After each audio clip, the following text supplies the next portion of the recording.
Hi guys, this is Heather Morrison with Bold Beyond Belief, and I want to welcome you to day 2 of the Amplify, a 5-day confidence catalyst. So just give me a sec here to take care of some technology. I want to make sure that we are indeed live in the Facebook group, the Amplify event Facebook group. Okay, looks like we're live. Let's get going here. So like I said, this is day 2 of the Amplify group. And we are going to share our screen here so we can, here we go through our presentation. I'm going to pick up where we left off from yesterday. Okay, here we go. Let me make me small and it big. Okay, perfect. And here we are. So, like I said, we are on day 2 of our presentation. The first day we talked about amplifying your value. Your homework from yesterday was to figure out what your core values were. There are some core values in your workbook to choose from. You were going to pick 5. 1 being the tabletop, that was the most important core value in your life, and the other 4 being the supporting table legs. I'd love to see that. If you haven't added it in there now, please do. And then the second thing we talked about was what you were going to be an observer on versus a fixer. Meaning when someone came to for example, when someone came into the room and their mood was horrible, you just observed that as opposed to needing to fix their mood.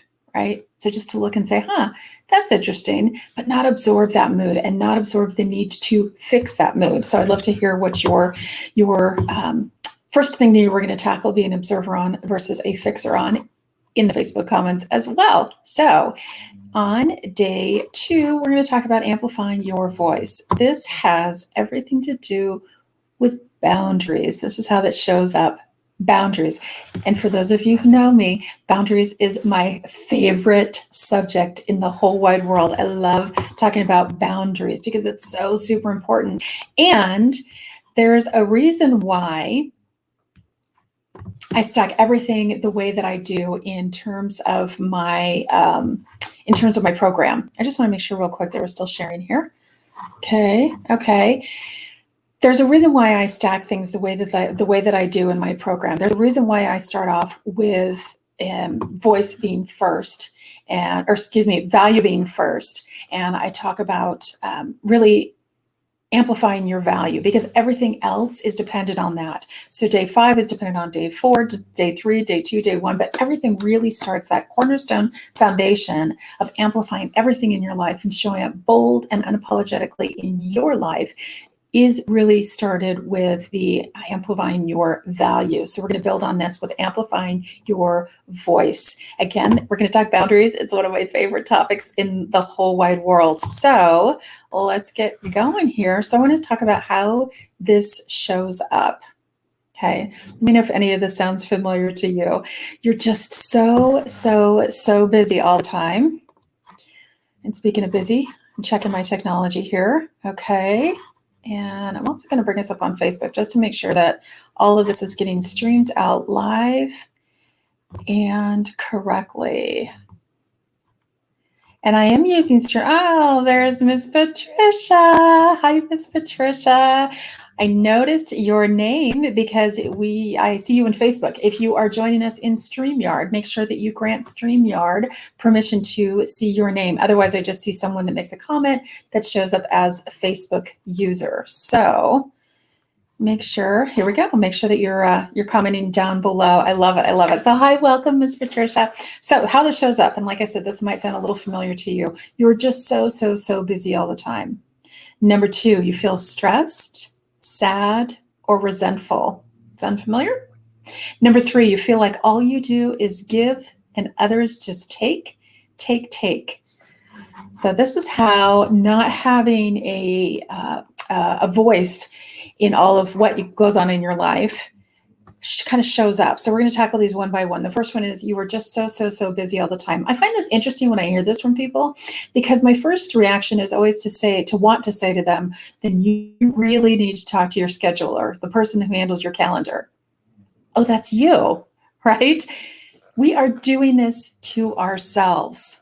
Okay. When we say that we are so busy, I have yet to talk to an executive of a company or a CEO of a company who says, I'm so busy and I'm so stressed and I'm so harried and I'm so stretched thin and they're not, because they're very purposeful of what goes on their calendar. So again, the reason I title these slides choice and not like, an answer to the problem is because I want you to really understand that you have a choice with everything that comes into your life, with the exceptions being, like car accident and cancer, those kinds of things, right? But you have an active choice as to what goes on in your life and how your life is coming back to you and how your life presents itself, right? You are the active participant. That goes back to that quote yesterday when I said from Harley Davidson that said, you're the one that's writing the story. Make sure that you are writing the story with your pen and you're not letting someone else write that story for you. And when you are not actively defending the boundaries of your calendar, you are letting someone else write your agenda for you. So we're going to talk about how to get over that in this slide. So number one, stop putting things in your calendar that you do out of guilt or sense of obligation. Okay. This goes back to your core values. It took me a really long time to pare down my calendar enough to where everything that's on my calendar now is something that's gone through my core values filter. Remember, we talked about yesterday having those core values, and everything in my life, who I spend my time with, what meetings I go to, the people that I actively surround myself with, all get filtered through those core values. So it was really important for you day one to figure out what those core values are, because that's what your calendar is going to reflect, right? So the reason it took so long for me to go through and figure out my calendar and to pare those things down is because I didn't have healthy boundaries, okay? So when you have healthy boundaries, everything in your calendar is there on purpose and not out of a sense of guilt or obligation. So here's what I'd like you to do. This is your exercise for this week, and it's down there in that little blue box down below. That's kind of the tools that you can use on each of these slides to overcome that, or to really make that choice in your life. You're going to go and do some calendar clearing. Okay. So calendar clearing means that you're going to print out your calendar or just look at it on a computer if that's the way that you choose to do it, or open up your Happy Planner book, or however you manage your life and your day.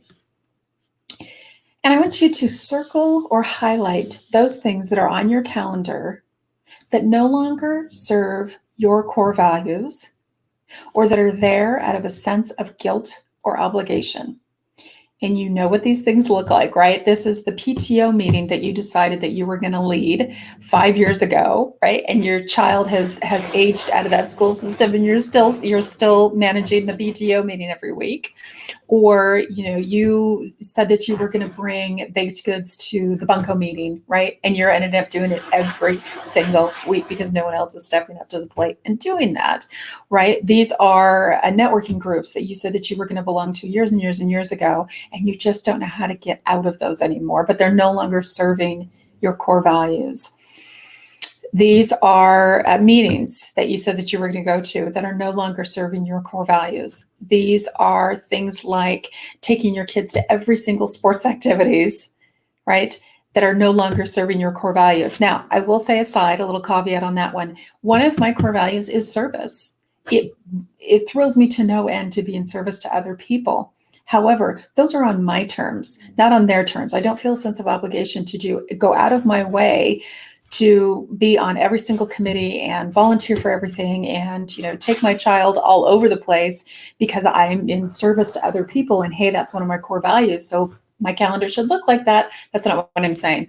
What I'm saying is that I get to choose how I'm in service to other people. And that's why it's really important to know what your core values are, right?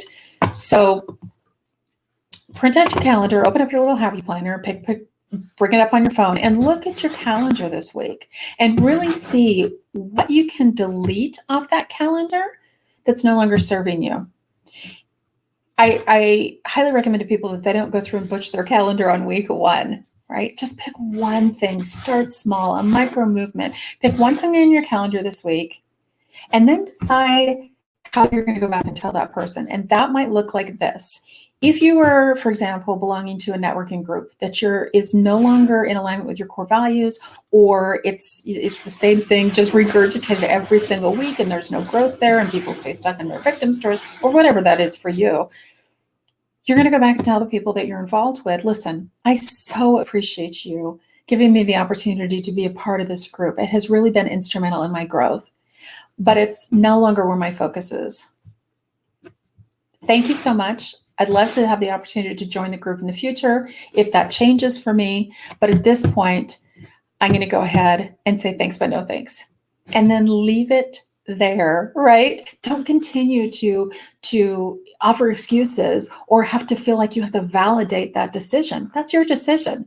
And 9 times out of 10, people don't care what's going on in your life. They just want to know if you're going to be there or not. You're not going to be there? Okay, that's cool.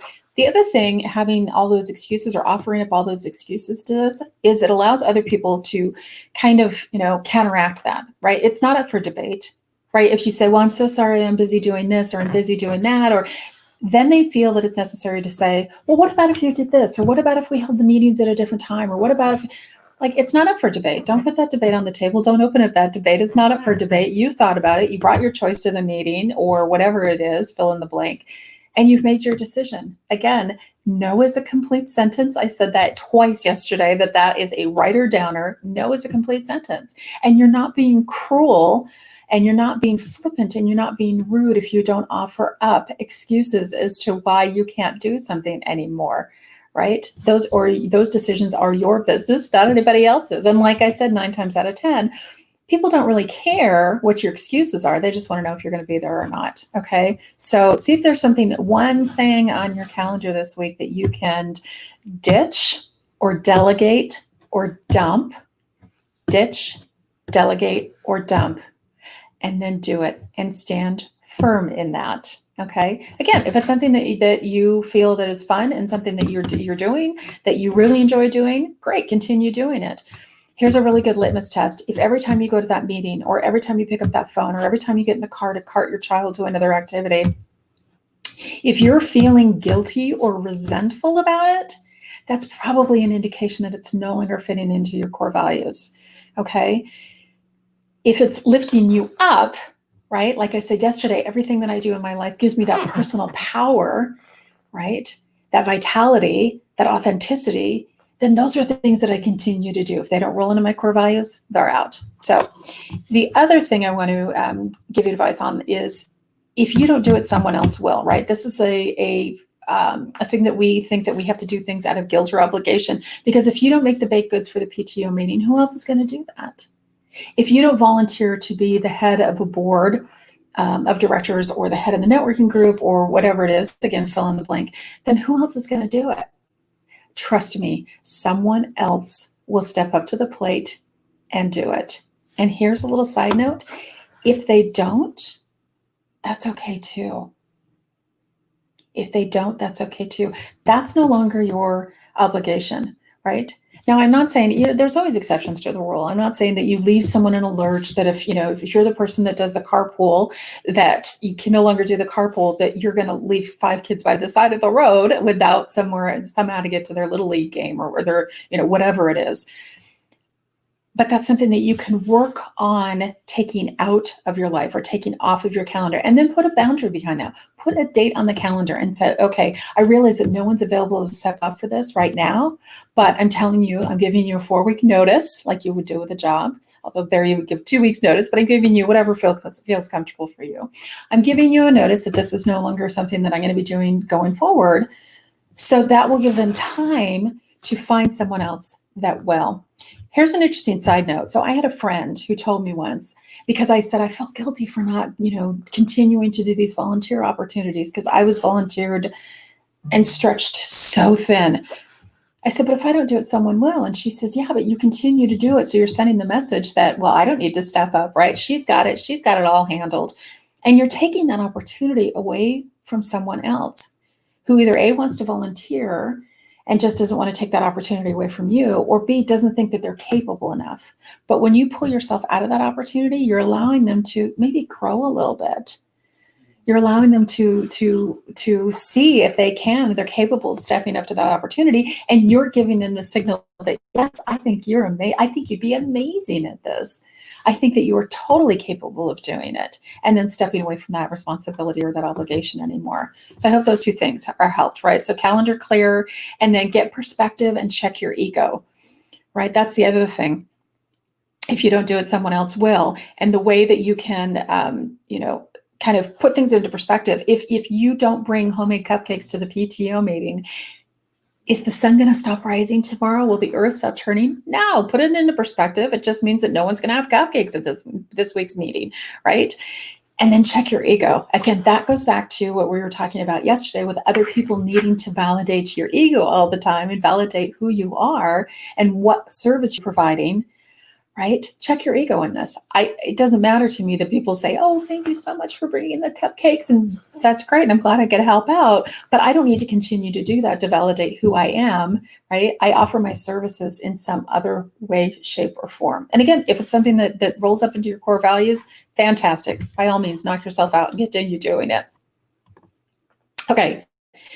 The other way that this shows up is you feel stressed, sad, or resentful. Okay. You are choosing to be everything to everybody, and now you are resenting that choice. And I call this being the martyr mommy.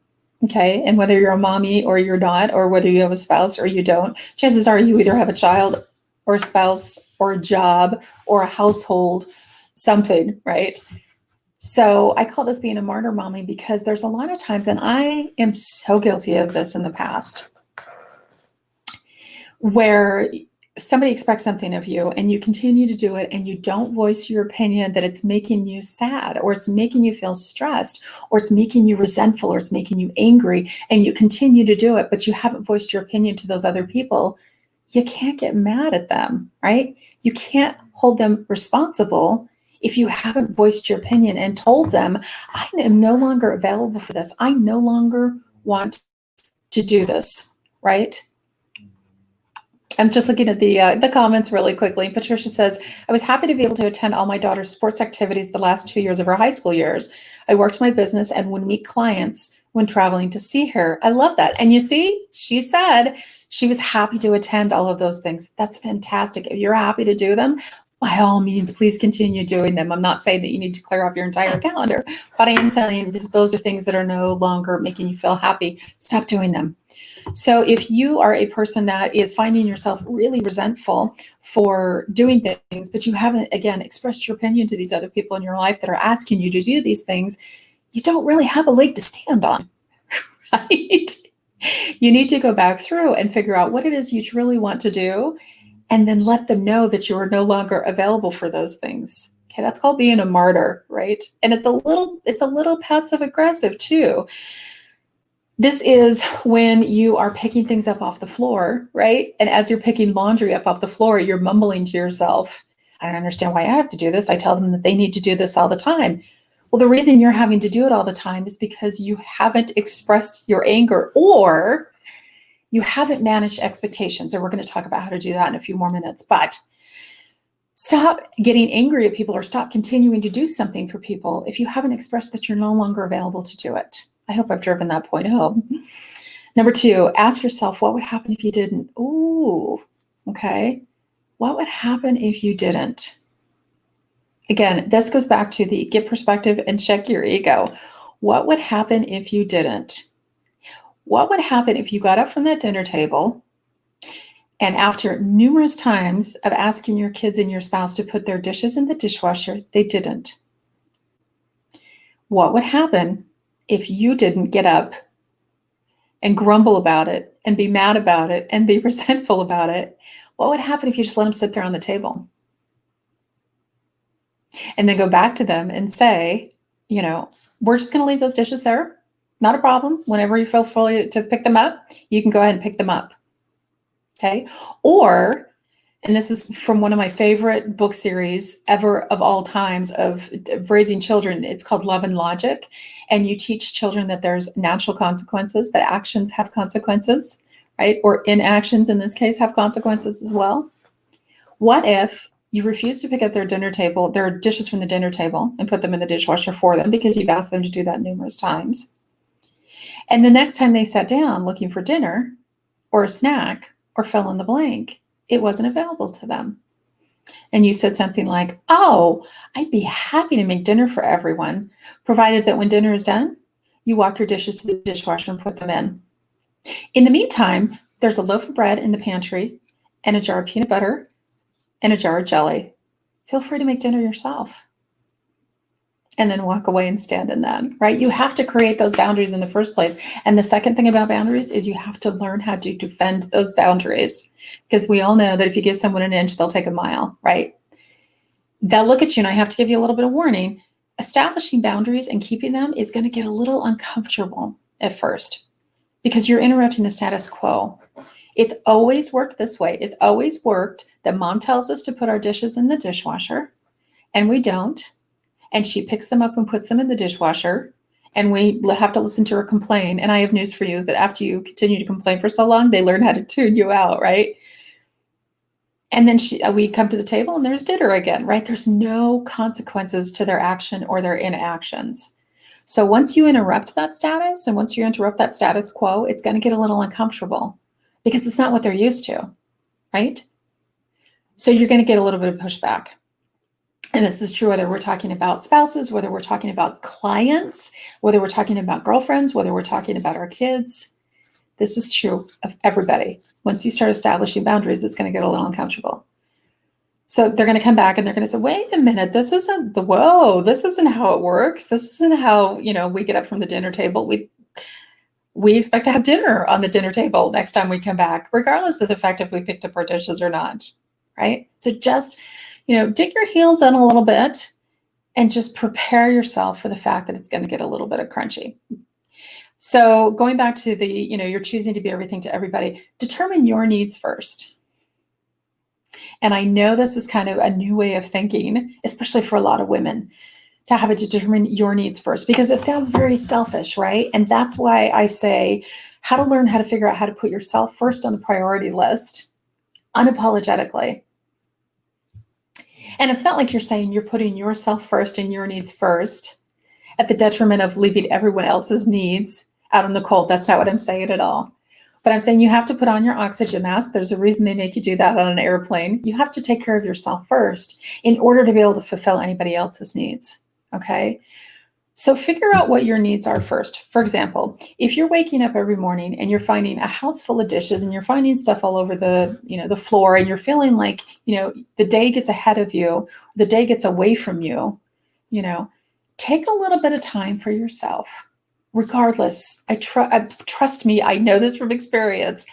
If you decide to take 15 minutes and meditate, or you decide to take 10 minutes to journal, or you decide to take a half an hour and walk around the block, trust me, those dishes and that laundry will be waiting for you when you get home, right? Deal with that later. Determine your needs first, okay?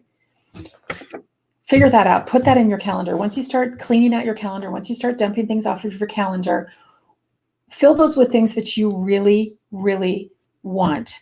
Okay, whether or not that's sitting in a bubble bath at 1 o'clock on a Tuesday afternoon, okay? And then what everybody else needs, that's what gets filtered onto the calendar last. I know this is a weird way to think about this because for a long, long time, what everyone else needed, whether it was my son needed to be to a Boy Scout meeting or, whatever it was that someone else needed of me, those things took precedence on my calendar. And everything else that I wanted took a back seat, right? If that was that bubble bath, it certainly didn't happen at 1 o'clock in the afternoon. It would happen at, like midnight on a Tuesday night after everyone else had gone to sleep, after everyone else's needs were taken care of, including the dogs, right? We're so good at doing this. We're so good at being caretakers. But if the caretaker's wiped out and the caretaker has adrenal failure and the caretaker is stressed and angry and yelling at everybody because I've asked you to do that 20 times, right? That doesn't do anybody any good. And you're going to ruin your relationships with people because you're going to be so resentful. Determine your needs first. And trust me, they will follow along They love you. They support you. And if you don't, that's a different boundary we need to establish, right? We're going to talk about that a little bit later. So wrapping up on this one, you're choosing to be everything to everybody. That, again, that goes back to that personal choice, that personal responsibility. Figure out your needs first. Everybody else gets squeezed in there. And we go into great detail in my program, exactly how to do that, the verbiage behind that, what you're going to come up against, and how to combat that, right? And ask yourself what would happen if you didn't put it into perspective, right? If you didn't bring homemade cupcakes to the PTO meeting, if you brought store-bought cupcakes, would that be cool? Is the sun still going to rise? Is the earth still going to spin? Yeah, probably. Take your ego out of it and move on, okay? Third slide. You feel like all you do is give and others just take, take, take, take, take. So a quote that I keep in the back of my head all the time is, people will only take as much as you're willing to give. People will only take as much as you're willing to give. Now, here's the thing. We feel that because we're not that person that takes advantage of other people, that other people shouldn't take advantage of us either. That's not the way the world works, right? Especially when you're dealing with children, because they're learning those limits, right? They don't understand that there's a limit there. They just keep taking and taking and taking. It's up to you to determine that limit as well. This is true of clients. This is true of spouses as well. And there's really 9 times out of 10, there's no malicious intent there. They're just continuing. They're thinking, oh, well, I guess that's cool that she's doing that for me. Otherwise, she'd tell me that it's not cool, or she'd show me that it's not cool, right? This goes back to the example of the dishes in the dishwasher. Well, she keeps telling me every time that she's mad that I don't put my dishes in the dishwasher, but every day the dinner shows up on the dinner table. What if it didn't? What if you actually did what I suggested and not cook dinner the next day and just say, hey, I'd be happy to cook dinner once dinner shows up, or once the dishes show up in the dishwasher, right? There's some consequences for those actions. And it's the same thing with this as well, right? You continue to tell people, I'm at my wit's end. All you do is take, take, take, take, take. But then you continue to give, give, give, give, give. Well, you're sending them mixed messages. How about you follow that up with action and stop continuing to give, give, give, give, give, right? That's a two-way street. So I like to tell people or encourage people to create teachable moments and allow for those natural consequences. So this is how it looks. For example, if my son, during this time of COVID, this is not obviously relatable, but before, if he had left an assignment at school that he was supposed to turn in the next day and we were on our way home and he said, we got to go back. Oh, buddy, first I offer empathy, right? Oh, buddy, I'm so sorry about that, but we're not going to be able to turn around and go back. You might have to take a no mark on that or a bad grade on that. I'm so sorry about that. And just leave it, right? And again, be prepared. This is going to get a little uncomfortable. Yeah, but we have to go back and you, right? You're going to get me a bad grade. You're going to get the teacher mad at me. And this goes back to yesterday when we talked about personal responsibility. You have the choice as to whether or not you're happy, mad, sad, or glad. So when people start coming at you and saying, if you don't do this for me anymore, once you start establishing those boundaries, then they're going to look like a fool in front of their boss. They're going to get a bad grade on their paper. No, that's their responsibility that they need to take over now.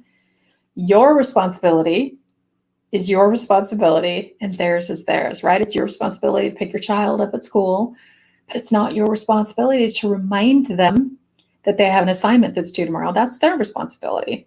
Okay. The reason it's so important to create these teachable moments, especially with kids, is because we have a tendency as adults to want to do everything for our children, especially as moms, right? And then at the age of 18, we kick them out the door and we expect them to be adults at that time. But meanwhile, all along, you have not taught them to be adults. Right? A 4-year-old can unload a dishwasher just fine, but we don't teach them that. I'll do it, honey. No worries. I'll do it. Or we go into the martyr mode. Forget it. I'll do it again. Right? Teach them. Give them teachable moments. And they're not going to see it that way at first, right? They're not going to understand what you're doing, but you can empower your children by saying to them, I completely trust you got this, buddy. I know that you know how to put a pair of pants in the washing machine and turn them on and get, clean laundry. Again, if this is something that makes you happy and you're happy doing it and you don't find yourself resentful for doing it, then by all means, continue on. But you are a human being with a finite amount of energy that can only do so much. So stop being everything to everybody and allow them to come up to the level of service that you expect from them as human beings in the world, right? You expect that they're going to, whatever it is for you, fill in the blank, do their dishes, drive themselves back to school if they're of that age, take the trash down to the corner, whatever it is. You're giving them that teachable opportunity. You're giving them that teachable moment, right? And you're teaching them that actions have consequences. This works wonderfully with spouses as well, by the way, right? And again, that goes back to that dinner reference. The expectation is that I do this, and you're not punishing, you're not giving them an ultimatum. You're not saying, if you don't put the dishes in the dishwasher, I'm not making you dinner tomorrow. That's not what this is about. You're telling them what your expectation is and what your deliverable is. Okay. I do this. I cook dinner. You put your dishes in the dishwasher. Okay. There's a great commercial that has a gentleman and a wife, a man and a wife, and they're married, obviously. And she is running around the house and she's doing the laundry and she's doing this and she's resentful the whole time. Well, I have to do this. I tell him to do this all the time. Blah, blah, blah, blah. And she leaves him. She finally tells him, I'm leaving you. I'm out of here. I've had it. Right. And he comes over and he says, honey, I'm so sorry.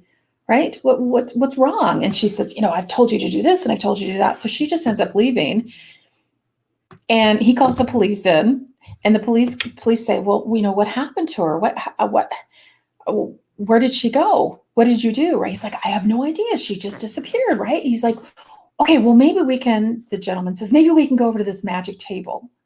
And the police are saying, magic table? What are you talking about? Who magic? knows? I think that was my Hey Alexa that was showing up. That's funny. They're saying that there's this magic table, right? And the police are saying, what do you mean magic table? And he says, well, anytime I put anything, dirty dishes or laundry or my socks or my shoes on this table, they disappear and they come back and the laundry's fully folded, or the dishes magically end up in the dishwasher. Maybe she accidentally sat on this table and disappeared. And the female police officer is looking at him like, oh my God, what an idiot, right? And the male officer responds by saying, oh, I have one of those tables at my house too. Aren't they amazing? Aren't they phenomenal? Like clueless, completely clueless, until you stop doing those things for people and then they get it, okay? Try it this week. I promise it's a game changer. It has been for me. And again, expect it to get a little uncomfortable before it gets better. Managing expectations. Here's what that looks like for my household. I have an office. It has a curtain on it in the place of a door because we decided not to build a door. It was an open floor plan, etc. But there's a curtain there. When that curtain is closed, it means I am on a call. I am in with a client. I am busy doing work. Do not disturb me. Unless there's blood, flood, or a fire. Don't disturb me. Don't open that curtain, right? That's the expectation, okay? I manage those expectations by telling my family what my expectations are, as opposed to when the curtain opens, me yelling, get out, I told you not to be in here, right? You can also manage expectations by saying to your children, whether they're large or small, or even if you don't have children at home, talking to your spouse and saying, okay, here's my schedule for the day. I'm going to be in my office with the curtain closed from 9 till noon. I'm going to come out of my office at noon. We can have lunch then from noon to noon, 12:30, 1 o'clock, whatever. We can talk about things that are pressing issues at that time. And then I'm going to go back in my office. I'll be done at 3, right? You've managed expectations. You let them know what to expect. Again, there's that communication. You can't get angry at them for interrupting you when you've told them the times that you can't be interrupted. And you've told them, you've outlined the circumstances. Unless there's blood, flood, or fire, I don't want to see you. And again, this goes back to empowering people and giving them those teachable moments. I promise you, my son is 12, and he will, if he can get away with it, let me know that he cannot put something in the microwave. He's incapable of boiling water, right? I know that he knows all of those things because we've empowered him to do all of those things through teachable moments, but it doesn't stop him from continuing to try to get me to do it for him. But the expectation is, if he's hungry and it's not noon, he throws a pretzel in the microwave. He can make popcorn. He knows how to boil water, right? Keep it in perspective. If you don't get up immediately and stop what you're doing, your priorities, is the sun not going to come up? Is the world still not going to spin, right? Keep it in perspective.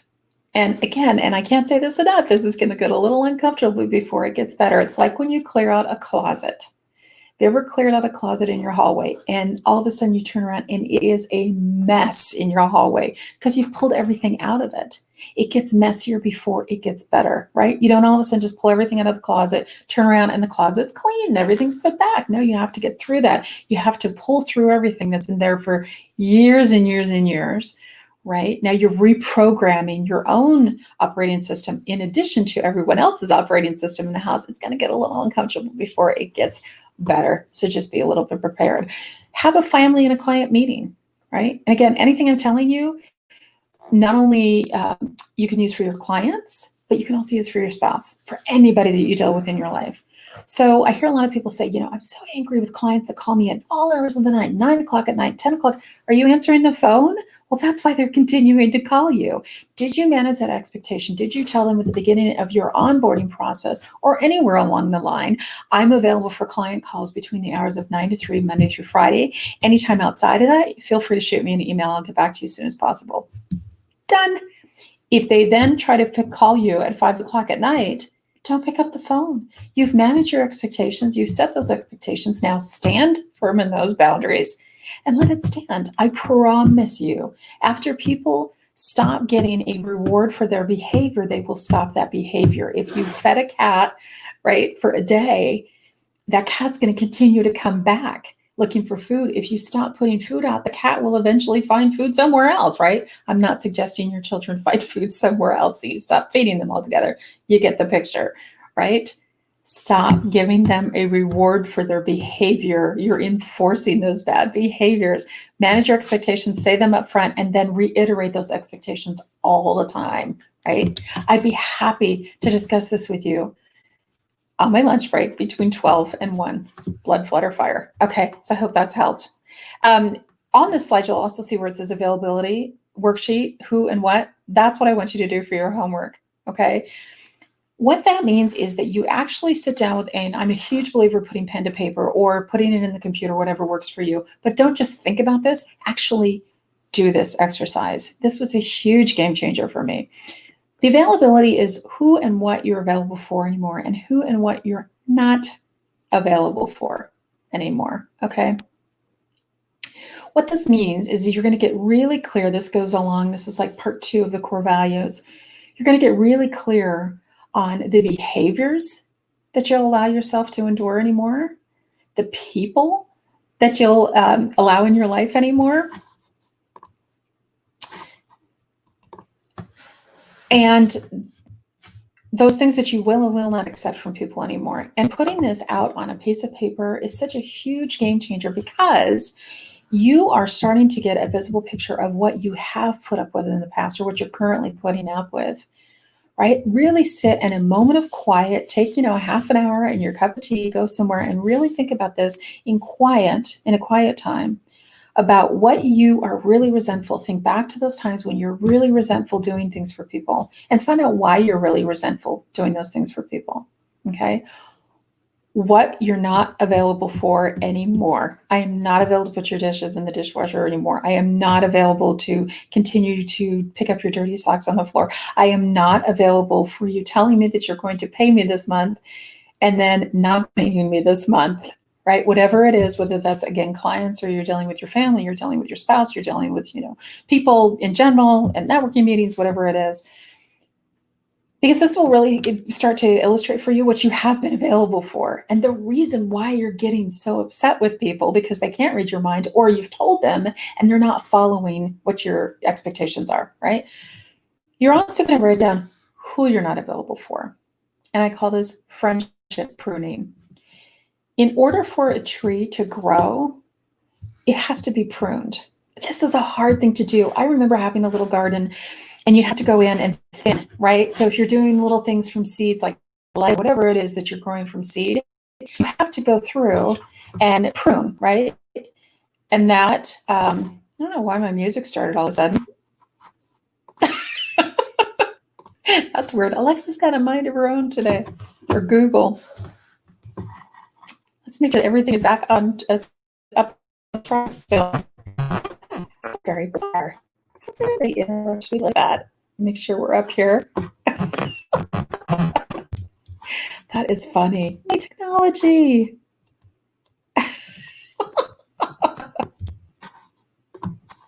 Okay. Am I still there? Okay, we're still there. Okay.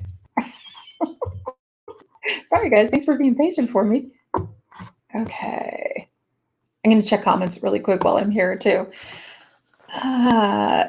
Patricia says, that was me years ago. I lost all of my in-home preschool and became extremely ill. I took care of everyone but me. My mom, my nephew, both very well, and I also had 3 children to take care of. Oh, that must have been really, really difficult. Wow. I took care of everyone but me. And it's interesting that we're such caretakers as women, and we do. We take care of everyone else but us. We need to put on that oxygen mask first. Thank you so much for sharing that story. What a lesson learner, though, right? That was, I'm sure, a big, huge wake up call for you, having to have gone through that. Oh, thank you. Thanks for sharing that, Ms. Patricia. Okay.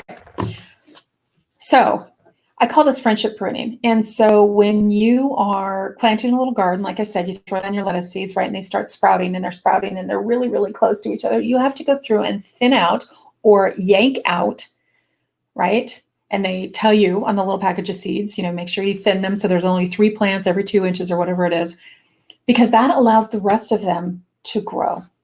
Okay. Unfortunately, you have to do this from time to time in friendships as well. So sometimes friendships are there for a reason, right? There's something that happened in your life, or there was, a group that you belong to, that's how you met that friend. They were there for a reason. And sometimes they're there for a season, which means they're there for a short period of time. Just because you have a friend that you met in high school doesn't mean you need to be friends with them for the rest of your life. They were there for a reason. You were in high school, okay? If you walk away from someone and you feel the energy drained from you, and you feel like this person, you're just, again, this is the give, give, give, and all they're doing is take, take, take, it's time to let that friend go. And that's okay. It's an uncomfortable thing to do. I've done it numerous times in my life. If those people are not adding value to your life, but they're taking away value from your life, again, that goes back to the people will only take as much as you're willing to give. Okay. They're getting a reward for their behavior, whatever bad behavior it is that they're exhibiting when they're with you. And they're not going to stop that on their own. That's going to be up to you to say, going back to your availability worksheet, worksheet, to say, I'm no longer available for that person. Why? Because I'm no longer available for that behavior. I'm no longer available for when I hang up the phone with that person or get off an email or see them for coffee. I'm no longer available for feeling like junk, for feeling like, oh my God, this woman just sucks everything that I have. And it's not a 2-way street. That person's got to go. Okay. It's the same thing with a spouse, right? You obviously can't fire your children, so that's not going to happen. But take control of the things that you can take control of, right? It's okay to fire a client. That comes from abundance mentality versus a scarcity mentality, right? A lot of times we hold on to clients because we don't think we're ever going to get one, but ask yourself what the alternative is. And that's another one of my superpowers. What's the alternative? We're going to talk about that later on this week. Do you want to continue having this relationship with this person? Because they are not going to change their behavior on their own. So if they don't change their behavior and it continues down the road that it's continuing down right now, are you going to be cool with that? If you project your life out in 5 years and you're still dealing with that client that won't pay you, you're still dealing with that spouse who's abusive, or you're still dealing with friends that are just energy suckers, never bring anything to you. They talk about other people all the time. They're always down. They're always complaining about the economy. They're always complaining about their health. You want to deal with that for the next 5 years? Or do you want to cut your losses at this point, right? Thin out your little garden, your friendship garden, and move on. And I know that's a challenging thing to do. We cover a lot of that in my group. So availability worksheet and calendar clearing, those are your 2 objectives for this week. So I wanted to leave you with a couple of quotes here. First is from Ann Landers. I don't know if I'm aging myself, but Ann Landers used to be an advice columnist, really wise woman. And I love that she says, some people believe holding on and hanging in there are signs of great strength, right? However, there are times when it takes much more strength to know when to let go and then do it. So I think a lot of times we have that calendar that's so full with other people's expectations and other people's agendas. And we're running around and we're stressed and we're stretched thin because we see it as a sign value.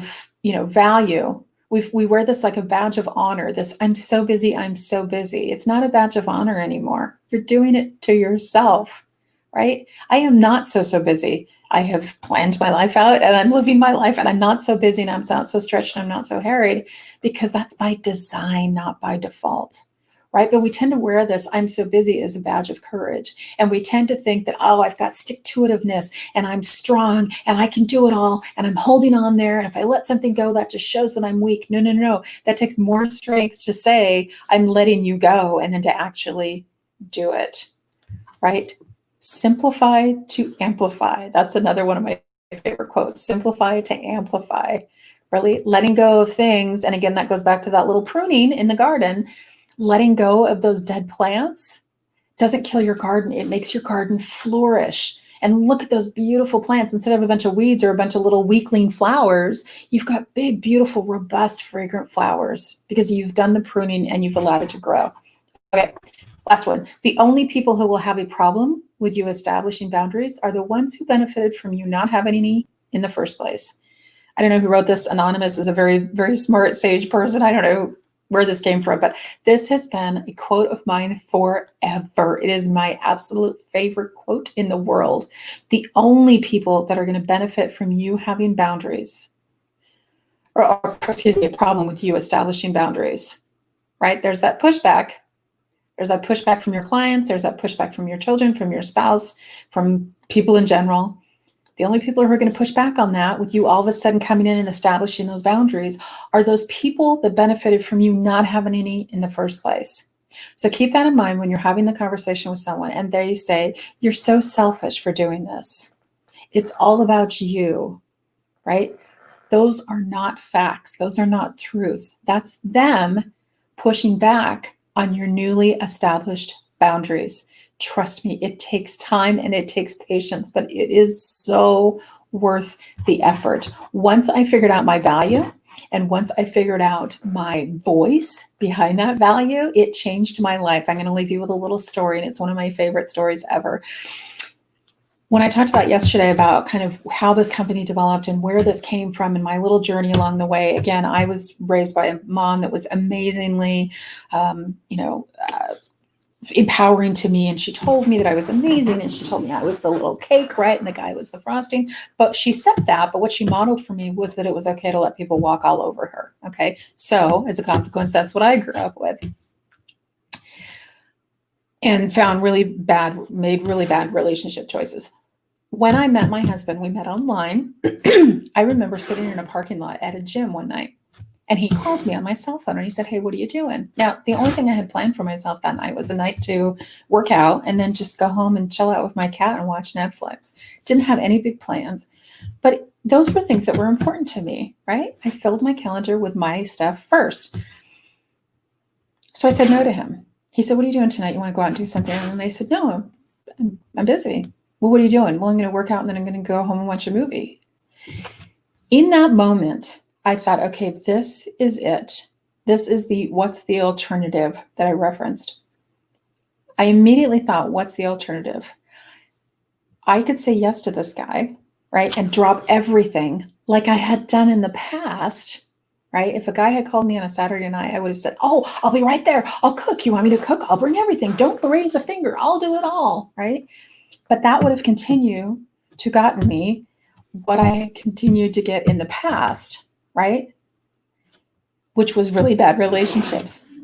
So I thought, well, what's the alternative? If I say no to this guy and he walks away right now, we didn't have a relationship in the first place. We were just dating. But if I said no to this guy and I went home and I kept true to what my calendar was and I kept true to what my boundaries were and I kept true to what I wanted to do that night and he sticks around, I have taught him that I love and respect myself. And by him sticking around, he's shown me that he respects me as well. So I always tell people, the minute that I started loving and respecting myself, I found someone else in my life who did as well. And everyone else in my life loves and respects me because that's what I demand from them. And that's what I give back to them. But that's not by default. That's by design.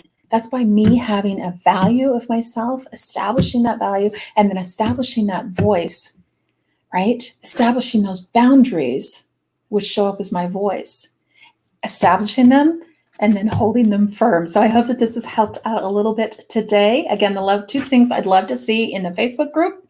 I told you I could go on with boundaries for months. So I'm really proud of myself that I reined it in under an hour. So kudos to me. Two of those things that I'd love to see you do this week are pick one thing from your calendar, figure out how to dump it or delegate it, right? And then do it.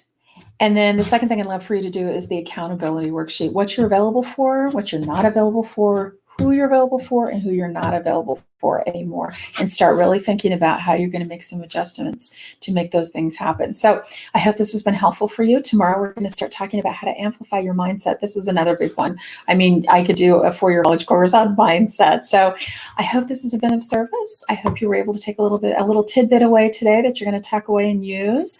Let me know any ahas that you had down below, and then let me know what those two things are for your homework. And I will see you tomorrow again at 1 p.m. Pacific Standard Time. Have a great day. Bye.